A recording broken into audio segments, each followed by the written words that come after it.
اور ہم مرزا محمد علی انجینئر صاحب سے بھی عرض کرتے ہیں کہ وہ بھی شیعہ ذاکروں کے بولے ہوئے جھوٹ انہیں آگے پروموٹ کر رہے ہیں، انہیں آگے پھیلا رہے ہیں۔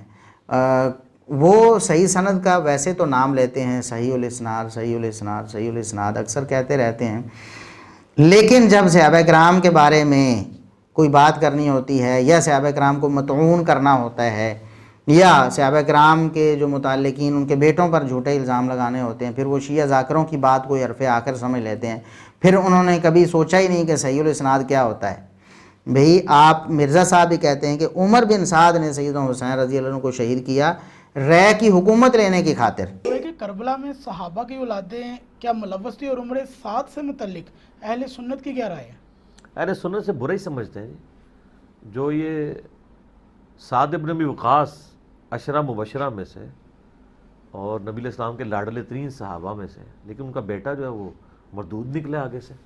اس کو پھر رے کی حکمرانی کا لالچ دیا ہے اس نے یزید نے، اور اس کو یوز کیا، اور دیکھیں بعد میں پھر اس نے لعنت کھٹی ہے نا، اس کا اپنا انجام بھی کیا ہوا ہے۔ باپ دیکھ لیں وہ شخصیت ہے کہ جس کو سنی شیعہ دونوں عزت کی نگاہ سے دیکھتے ہیں، اور بیٹا دیکھ لیں پھر کس قسم کا نکلا۔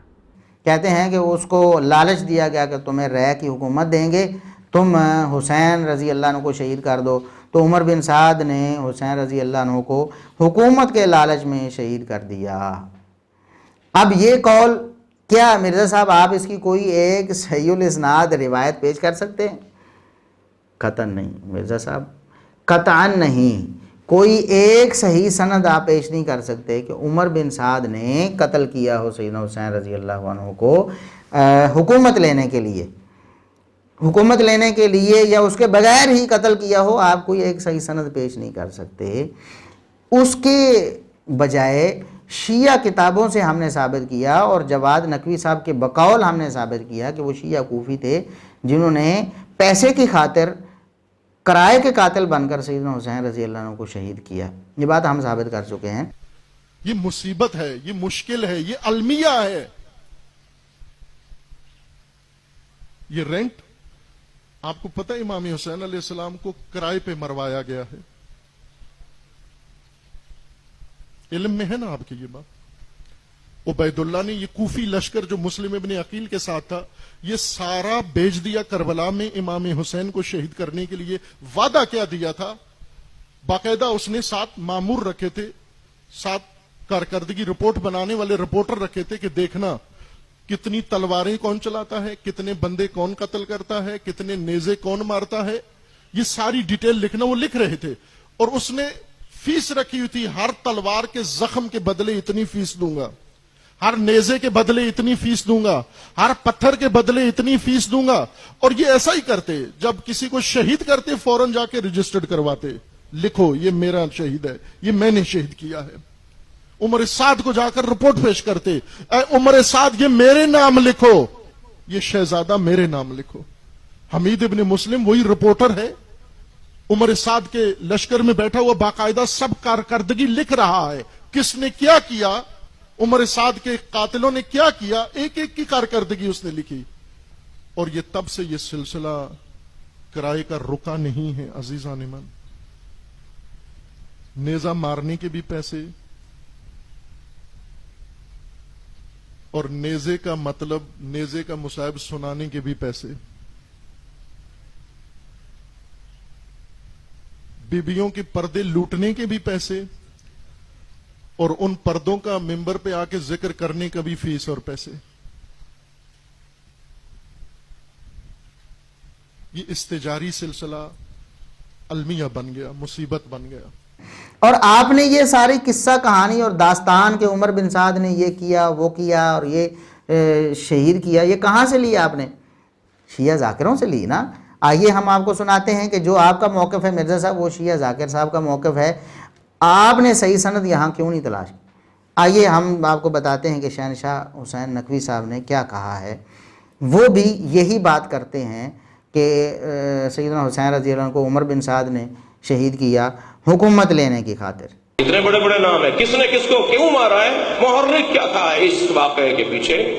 حب دنیا۔ یہ سعد ابن ابی وقاص کا بیٹا عمر